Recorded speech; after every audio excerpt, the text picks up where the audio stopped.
Movie के start में हमें एक साइंटिस्ट को दिखाया जाता है जो एक पपेट को बना रहा होता है। पपेट को बनाते हुए वो इसके साथ एक चेस्ट भी अटैच कर देता है और वो उसे लटका देता है। कुछ देर बाद वो पपेट नीचे गिर जाता है। देखते ही देखते उस पपेट में जान आ जाती है और वो उठ के खड़ा हो जाता है। वो देखता है कि जिस साइंटिस्ट ने उसे बनाया वो तो नीचे गिरा हुआ है और उस साइंटिस्ट में जान ही नहीं है, यानी कि वो मर चुका है। और वह उस डेस्क को उठाता है जो कि उसके बॉडी के साथ अटैच थी और बाहर निकलने लगता है। उसके बैग पर हम नंबर 9 को देखते हैं और जैसे ही नंबर 9 पपेट बाहर जाता है तो उसे एक और पपेट दिखता है जो कि सेम उसी की तरह होता है और कहता है कि मैं तो नंबर 2 पपेट हूँ। और वहाँ के आसपास की दुनिया काफी तबाह हो चुकी होती है, यानी कि पूरे बर्बाद हो चुकी होती है, जैसे कि किसी ने वहाँ बहुत बुरा हमला किया हो और वहाँ कुछ भी न बचा हो। और तभी नंबर 2 पपेट नंबर 9 पपेट से कहता है तुम्हारे टेस्ट तुम्हारे पास है। नंबर 2 से और भी बातें करता है लेकिन नंबर 9 कुछ बोलता ही नहीं। तो नंबर 2 कहता है अच्छा तुम्हें वो डिवाइस नहीं लगी। और नंबर 2 नंबर 9 पपेट में कुछ डिवाइस को लगाता है जिससे नंबर 9 पपेट बोलने लगता है। लेकिन तभी वहाँ पर एक रोबोट आ जाता है और वह उन पर चिल्लाने लगता है और वो एक कैट रोबोट होता है जो कि नंबर 2 को उसके डेस्क के साथ उठा कर ले जाने लगता है। नंबर 9 बहुत डरपोक होता है, उसे देख कर वो वहीं पर बेहोश हो जाता है। उसकी जब आंखें खुलता है वो ऐसी जगह पर होता है जहाँ पर एक और पपेट होता है जो कि नंबर 5 पपेट होता है और नंबर 5 पपेट इसको ठीक कर रहा होता है। वो इन सब पपेट को ठीक करने का काम किया करता होता है। तभी वहाँ पर नंबर 1 पपेट आ जाता है जो कि इन सब पपेट का लीडर होता है और वो अंदर आकर नंबर 5 पपेट को बोलता है कि तुम्हें बाहर जाने के लिए किसने बोला था? क्या तुम नहीं जानते बाहर कितने रोबोट्स है? तुम्हारे जान को खतरा है। तो नंबर 5 कहता है कि लेकिन हमें नंबर 2 की जान बचानी होगी जिसे वो कैट ले गया। तो नंबर 1 कहता है अच्छा इसको भी देख लेते। वो नंबर 9 को अपने साथ ले जाता है जो कि अब बिल्कुल ठीक हो चुका था। लीडर नंबर 9 को बाहर की दुनिया दिखाते हुए कहता है कई साल पहले जब हम पहली बार इस दुनिया पर आए थे तब इंसानों और रोबोट्स में जंग छिड़ गई थी। उन लोगों ने हम लोगों से बहुत ज्यादा लड़ाई की। दोनों एक दूसरे को खत्म करना चाहते थे जिसकी वजह से यहाँ की हवा बहुत ज्यादा जहरीली हो चुकी है। यहाँ कोई भी नहीं बच पाया, सब कुछ खत्म हो गया। तुम अपनी आंखों से भी देख सकते हो लेकिन सिर्फ एक रोबोट ही बचा और वो है कैट रोबोट। वो एक ही हम सब पर भारी पड़ता है तो इस वजह से हम सभी पपेट यहाँ पर छिपकर रहते हैं क्योंकि इस दुनिया में हमारे अलावा और उस कैट रोबोट के अलावा और कोई नहीं है। फिर वो वहाँ एक ऐसी जगह पर लेकर जाता है जहाँ पर चार्ट पेपर पर कुछ नंबर लिखी होती है और उस नंबर पर तो क्रॉस लगा होता है। इसका मतलब होता है कि वो नंबर वाले पपेट्स मर चुका है या उन्हें कैट रोबोट ले गया है। और इसी के साथ लीडर नंबर 2 पर क्रॉस लगा देता है। तो नंबर 9 उसे कहता है कि आप जानते हैं कि कैट ने उसे मार दिया जाए, वो अभी जिंदा है। आप लोग तो हार मान कर बैठ गए, हमें उसे बचाना होगा, हम ऐसे ही उसे नहीं छोड़ सकते। इसके बाद नंबर 9 और नंबर 5 ये प्लान बनाते हैं कि वो कैट रोबोट की जगह पर जाएंगे और वहाँ पर जाके देखेंगे कि नंबर 2 किस हालत में है। वो लोग ऐसा ही करते वहाँ पर जाकर एक केस में नंबर 2 को देखते हैं और वो अभी तक जिंदा होता है। वो जाकर उसका केस खोल देते हैं लेकिन तभी वहाँ पर एक कैट रोबोट आ जाता है। लेकिन तभी वहाँ पर एक फीमेल पपेट आती है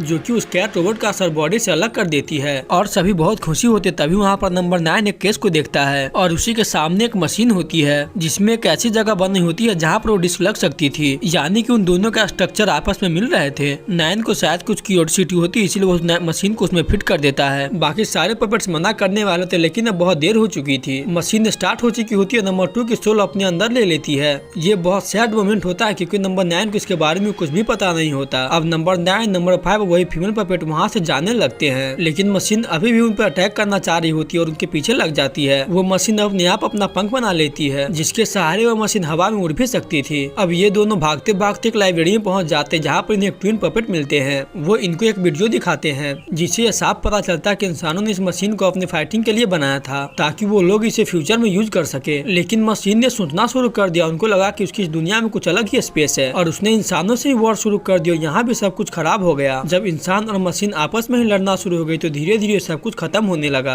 अब वहाँ पर नंबर 9 पपेट एक ड्राइंग ड्रॉ करता है तो सब हैरान हो जाते हैं क्योंकि इस तरह का ड्राइंग तो हमारा साथी भी ड्रॉ किया करते थे। जरूर इस ड्राइंग के पीछे कोई न कोई सीक्रेट है। लेकिन इसका और साथी तो चर्च में था लीडर के साथ जहाँ पर ये लोग रह रहे होते हैं। ये लोग डर जाते हैं कि नहीं अब हम वहाँ पर नहीं जा सकते। लीडर हम पर गुस्सा होंगे कि हम चर्च से बाहर क्यों गए क्योंकि वहाँ का रूल था सभी पपेट उस चर्च में छिपकर रहेंगे। लीडर वहाँ से बाहर जाने पर प्रतिबंध जो लगा दिया था लेकिन नंबर 9 इसे समझाता है कुछ नहीं होगा क्योंकि वो थोड़ी देर के लिए हमें डांट देता था लेकिन हमें इस ड्राइंग के बारे में पता चल सकता है। वो सब मिलकर चर्च में जाते हैं और लीडर उस पर गुस्सा भी होते हैं और उनका होना भी था और सब आगे से कुछ नहीं बोलते। तभी उनका साथी पपेट आता है, उसे वो ड्राइंग दिखाने लगता है और उसे उस ड्राइंग के बारे में बता ही रहा होता है। तभी वहाँ पर वो मशीन चला आता है, वही उड़ने और वॉर करने वाली मशीन जो उन पर अटैक करने लगती है। वो सभी मिलकर उस मशीन को मार तो देते हैं लेकिन उनकी अपनी चर्च में भी आग लग जाती है। सब बहुत दुखी होते लेकिन अब कुछ सोचने का भी टाइम नहीं होता है। उन्हें अपनी जान बचाने के लिए कहीं न कहीं तो जाना ही था, इसीलिए वो ट्विन पपेट के लाइब्रेरी में चला जाता है। वहाँ पर आके पपेट दोबारा से उस ड्राइंग के बारे में बातें करने लगता है। तभी वो लीडर उन्हें चुप कराकर बोलता है कि तुम बहुत फिजूल बातें करते रहते हो। अगर हम इस जगह पर रह रहे हैं तो तुम्हें से मसला क्या है? तुम्हें अपने जाने गंवाने रिस्क की बात तुम अपने जहन से निकाल क्यों नहीं देते? तुम्हें याद है ना, पपेट नंबर 2 भी तुम्हारी तरह का बातें करते रहता होता था और तुमने देखा ना वो बाहर गया तो उसका क्या हाल हुआ। यहाँ पर नंबर 9 को कुछ गड़बड़ लगती है और वो लीडर से कहता है कि आप जानकर नंबर 2 को बाहर भेजा था ताकि उनको कुछ और इन दोनों को लेसन मिले। तो लीडर मान जाता और कहता है हाँ, मुझे बाकी के पपेट को बचाने के लिए ऐसा करना पड़ा। और ये सुनकर उस पपेट को बहुत गुस्सा आता है और वो एक चाकू उस लीडर के गर्दन पर रख देते हैं। तो नंबर 9 उसे कहता है कि छोड़ दो, ये हमारी बातें उसे कभी नहीं समझने वाला और अब हम इसकी कोई भी बातें नहीं सुनेंगे और हम वहाँ पर जाकर ही रहेंगे। और उधर हम मशीन की सीन को देखते हैं जब मशीन ने नंबर 2 की सोल अपने अंदर लेकर उसके बॉडी का हिप्नोटाइज कर लिया होता है और वो एक और पपेट को हिप्नोटाइज कर लेती है और वो उसके बॉडी को सी देती है, साथ ही साथ उस लीडर के बॉडी को भी हिप्नोटाइज कर लेती है और उसे शिप में बाहर ले जाने वाले तभी वहाँ पर बाकी पपेट आ जाते हैं और लीडर को आजाद करवा लेते यानी कि उन्हें छुड़वा लेते हैं। पर वो उस पपेट को जिसने उसे सिया था और उस फीमेल पपेट को अपने साथ ले जाती है। अब ये सब सोचने लगते हैं कैसे अपने साथियों को बचाया जाए। ये लोग थोड़ा आगे जाते तो उन्हें एक ओल्ड बम दिखता है। ये लोग सोचते कि हम इसे ब्लास्ट कर देंगे ताकि मशीन बीच में ही डिस्ट्रॉय हो जाए, लेकिन तभी नंबर 9 कहता है नहीं, हमारा साथी है उसके पास, हमें उस साथी को बचाना होगा। पहले मैं उसको बचाऊंगा, अगर मैं कुछ देर तक ना आ सका तो मेरी जगह तुम उस बम को ब्लास्ट कर देना, मेरी जान की परवाह मत करना। अब नंबर 9 अंदर जाता है जहाँ पर वो मशीन होती है। वो उस मशीन की भी सोल ले ली होती जिसने उसे सिया था।